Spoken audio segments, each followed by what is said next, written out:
തിരുവനന്തപുരം ചിറയൻകീഴിൽ ഭിന്നശേഷിക്കാരിയായ കുഞ്ഞിനെ അമ്മ കൊലപ്പെടുത്തി. ഭിന്നശേഷിയുള്ള 8 വയസ്സുകാരിയാണ് അമ്മ കൊലപ്പെടുത്തിയത്. കിണറ്റിൽ തള്ളിയിട്ടാണ് കൊല.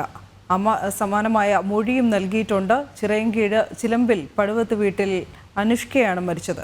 ശ്യാം കാങ്കാലിൽ ചേരുന്നു വിവരങ്ങളുമായി. ശ്യാം, ദാരുണമായ സംഭവം, വിശദാംശങ്ങൾ.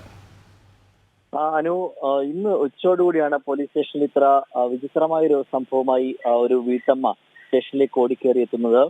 കിണറ്റിൽ മരിച്ച നിലയിൽ കണ്ടെത്തിയ കുഞ്ഞിനെ, അതായത് അന്നേ ദിവസം രാവിലെ കിണറ്റിൽ മരിച്ച നിലയിൽ കുട്ടിയെ കണ്ടെത്തിയിരുന്നു.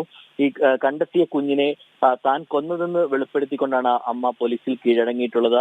ചിറയൻകീഴിൽ ഭിന്നശേഷിക്കാരിയായ 8 വയസ്സുകാരി അനുഷ്കയാണ് കിണറ്റിൽ മരിച്ച നിലയിൽ കണ്ടെത്തിയത്. അതേസമയം ഈ അനുഷ്കയും അമ്മ മിനിയും കൂടി ആത്മഹത്യ ചെയ്യുന്നതിന് വേണ്ടി കിണറ്റിലേക്ക് ഒരുമിച്ച് ചാടിയതാണ്. എന്നാൽ കുട്ടി മരണപ്പെടുകയും അമ്മ രക്ഷപ്പെടുകയുമായിരുന്നു എന്നാണ് ബന്ധുക്കൾ ഇപ്പോൾ പറയുന്നത്. അതേസമയം പോലീസ് ഈ വിഷയത്തിൽ വിശദമായ അന്വേഷണം നടന്നു വരികയാണ്. മിനി ഇപ്പോൾ ചിറയൻകീഴ് പോലീസ് കസ്റ്റഡിയിലുണ്ട്. മിനി പോലീസ് സ്റ്റേഷനിൽ എത്തി കീഴടങ്ങുകയായിരുന്നു. അതേസമയം കൊലയ്ക്ക് കാരണം ഭർത്താവിന്റെ വീട്ടിൽ നിന്നുള്ള മാനസിക സമ്മർദ്ദമാണെന്ന് മിനി പോലീസിന് മൊഴി നൽകുന്നുണ്ട്.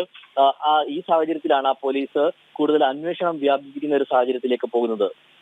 ശരി.